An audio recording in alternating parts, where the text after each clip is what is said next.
In this episode, I'm going to talk with you about how I started seeing my inbox as a gift and not a curse. I'm also going to jump into a few ways that I look at working with my inbox to help me do my most meaningful work. Hey everyone, I'm David Cherry. I'm a coach to founders and creators based here in sunny Santa Monica.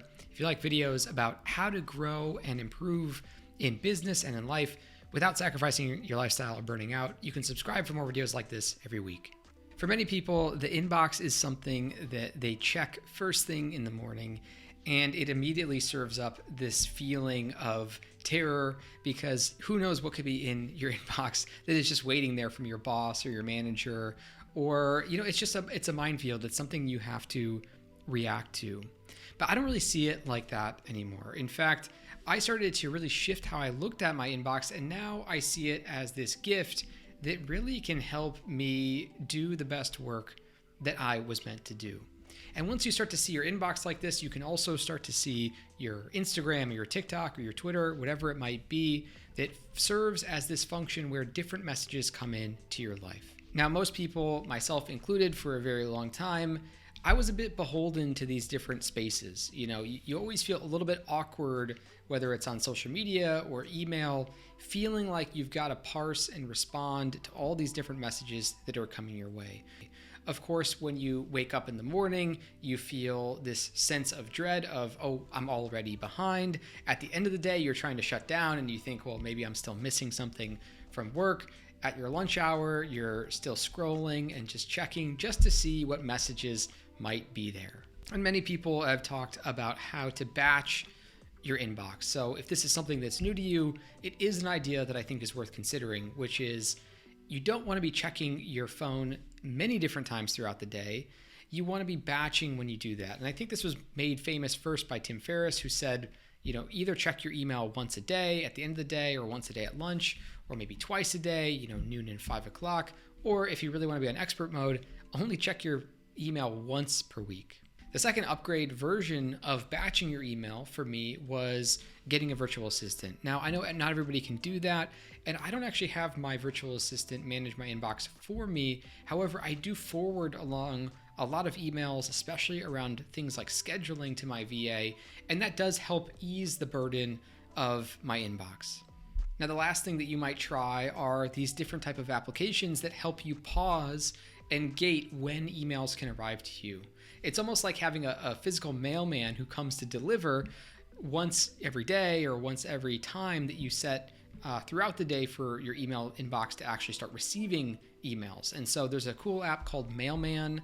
I've got my emails also hooked up to this app, and I basically have my email only show up at 11 a.m. and at 4 p.m. into my inbox. So it actually just gates everything from arriving until those moments. Now, of course, if you have a particular email that you want to pass through that filter, or if you have certain emails like password reset, they will filter those through on an immediate basis, so you don't have to worry about those not coming through if it's something urgent or important. But all of those three things are besides the point today, because whether or not you're batching your email or using apps to help you with your email addiction, all of that doesn't really matter if the way that you interact with your inbox is still unhealthy, and ultimately if it's still not a tool that's actually working for you. So here's the mindset shift that I want to discuss today, and that is that your inbox is an opportunity and filtering mechanism for you to do your deepest work. And every day, different messages are going to show up, different invitations are going to show up for you to sort through that helps you create your experience of work and life. Today, we struggle not from the lack of opportunity, but from the glut of information that we have to parse for ourselves to identify opportunities that are going to be worthwhile for us. And because of all the roles we play, whether it's father or son or team member or teammate, it appears that any information that we could gather just might be valuable, right? So our inbox, as well as just our digital lives, they trend towards entropy. They trend towards us subscribing to that extra newsletter, to saying yes to that extra opportunity. Because of all the different roles that we feel like we must play, we think, why not have as much information come in as possible? The problem with that type of engaging with our inbox or with the information in our life is that it means we're training ourselves and we're training the world that that's how we want to engage with things, that we just want more and more and more, and we want to say yes and yes and yes to so many different things that we start to have almost this identity crisis. And I think that the crisis around email, which is really being overloaded and having this inbox that feels confusing or difficult, it's really a crisis of identity. And the truth is, we get to decide what to subscribe to, which voices to allow in our inbox, which opportunities we choose to engage with, what to ignore, what to subscribe or unsubscribe with, and even what to filter out. So how do we get over this identity inbox overload? How do we parse through this information and stay grounded in what we truly want, instead of the way we've been training the world, which is that we just engage with everything and that we're just constantly overloaded all the time? The first step is to see your inbox almost like a doorway. And there's all of these different opportunities, people, messages, ideas that are knocking at your door. And you get to choose when to open that door or when to leave it shut. And if you do open the door, just to see where it leads. Now, if we physically picture this, like if we physically picture all of these different people knocking at our door constantly, you can definitely understand how overwhelming that would be to be sitting at home and having somebody knock on your door every 2 minutes, just like the dings that are coming through with your inbox. The first myth and the first lesson is, if your inbox is like a doorway, you don't have to open the door to everybody. Just like those telemarketers that come around that you choose to avoid, just like those spam calls on your phone. You know, I know that your Gmail or whatever might filter out a lot of spam, but you don't have to open every email. Trust me, I promise, if you try this idea of just archiving something before you even read it, if you just archive all these emails that you think you might have to get back to at some point, like I should go open all these doors that people are knocking on, just see what it feels like to just not even open it. Just like any spam mail, of course, if it's from your manager or boss and it says urgent, you probably need to get back to that. But my guess is there's a lot of things just sitting there in your inbox that you can just clear. And I'm curious how you experience that for yourself when you do it. Ask yourself how it felt to just clear out your whole inbox without even worrying about it. I promise it will be okay. Now, the second tip is to place the messages that come into your inbox within the context of your existing priorities, not based on the priorities that people have for you. And what I mean is that if you are really clear on what your priorities are, then the messages that come in through your inbox, you can filter them and sort them based on whether or not they fit into your bucket or not. So almost like if you imagine that you had a bunch of different folders that were your priorities and messages were coming into your office and you could place those into your existing folders, that's what it's like to have priorities. If you don't have priorities, you're just taking in all these messages and there's no organization around them. There's no clear reason to actually even have some of these messages that are being sent your way. So let's say that one of my priorities, as an example, is that I want to write a book, or I'm currently writing a book. That's like having a folder, which is a priority of something that I'm focused on. And let's imagine that somebody reaches out to me and they say, "Hey, David, we'd love to invite you to come speak at our conference or come speak at this workshop." That's a message that's coming in to me. And if I don't have a priority, if I don't have a folder that is labeled speak at a workshop or speak at a conference, then that might be something I politely want to decline. Or even better, knowing your priorities, you can get the message that invites you to this workshop and you can say, "Hey, I don't have a priority right now that is speaking at a workshop or a conference. However, I am writing a book. Could it be okay if I sold copies of my book at this conference at the end of my speech? Could it be the case that I practice delivering the material from the book that I'm writing through this offer, through this speech?" And in that way, you're aligning the opportunities that come to you with the priorities that you've already preset for yourself. So don't change your priorities just based on what random people are throwing at you, asking for your attention. Know what your priorities are, and then sort what's coming into you based on how they match up with those priorities.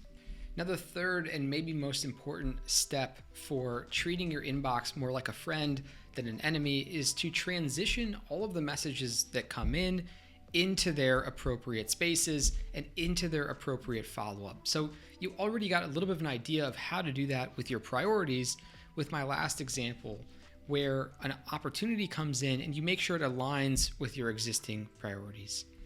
However, you can go beyond that and you can start to sort all of the material that comes in your inbox into another location that's more suited for it. Now, I'm somebody who was guilty for a very long time of leaving all this stuff in my inbox thinking that was my organizational system. It's almost like if we're thinking about physical mail, it's like I'm just going to leave piles of mail by my front door in hopes that when I walk out the door next time, I'll remember that and pick it up and do what's necessary to get that done. One thing I learned from Cal Newport in his book, A World Without Email, which I highly recommend, it has similar themes in that book, is that you really want to clear out your inbox and organize your messages into spaces that are more appropriate for follow-up. This is a little bit similar to the David Allen's Getting Things Done framework, where you don't want to just leave all these things hanging out there unorganized. You want to organize them appropriately. So when I get my mail coming in using the Mailman app at 11 a.m., at 4 p.m., I like to clear through my inbox, like to comb through my inbox, assessing what opportunities, what messages look like they align with something that I might be interested in that helps me do the work that I'm really trying to do. When I do see something that fits with that, now I can bring it into a different space. I can bring it into a different folder, room, or place, essentially, on my laptop that is going to help me follow up with that later. So one version of doing that might be I see an email introduction, and now that's going to move to my calendar. Okay, now we're booking a time together for us to speak. Out of the inbox onto my calendar. I might see a note about something that I should read. Maybe it's a blog post that I subscribe to and I want to read it later. That's something I'll add to my Pocket. And Pocket is a really nice app that just lets you save all these different links to a feed so you can go back and read later. So the blog post that's in my inbox, it's now in Pocket. It's now in my reading space. The invite to meet somebody is now in my calendar. Now maybe I get a message from somebody I'm collaborating with, and they want to do some deep work together on a certain aspect of the project. Now I'll take that email, I'll move it into Notion, which is a system that I use. It's an application that I use for scheduling and doing my work. I'll move it out of my inbox into Notion so that next time I'm getting started on my workday, I can go into Notion instead of my inbox to start getting things done. The point is, I don't let things just sit in my inbox. I sort and organize them to their appropriate places. Doing that allows me to really start my day and work during my day, not reacting and responding to what's coming in, but instead setting myself up for how to appropriately utilize the different opportunities by putting them into the systems that I like to use to be productive or do the appropriate type of work. Our inbox is a two-way conversation, so don't forget that. Don't forget that we get to train and work with the world to participate in, to message, to receive the types of conversations, the types of opportunities, the types of invitations that we really want to participate in. And so if we're not working with our inbox, if we're not working with the world around us to actively trim and call and curate the experience that we're wanting to have, well, then suddenly everybody's going to be coming in, all the different voices are going to be coming in, and we're going to be responding to everything. Instead, if we get more clear about what it is that we're looking to do, what our deep and meaningful work might be, well, then we can start filtering and organizing our inbox to suit those needs. All of that really shifts your mindset and perspective to start to see your inbox as this amazing space where things just show up. As I train the world to help me be more in conversation with the types of people that I want to be working with, doing the type of work that I want to be doing, suddenly as I start going through my inbox, I see more and more opportunities and invitations that look like the type of thing that I want to be spending my time on. So I'm curious, is there any questions you have about how to make your inbox more of a friend and less of an enemy? Please comment below. I'd love to chat with you there. I'll be back again with more videos like this, so you can always like and subscribe to be notified when my videos come out every week. And that's it for today. I'll be back again very soon. Later.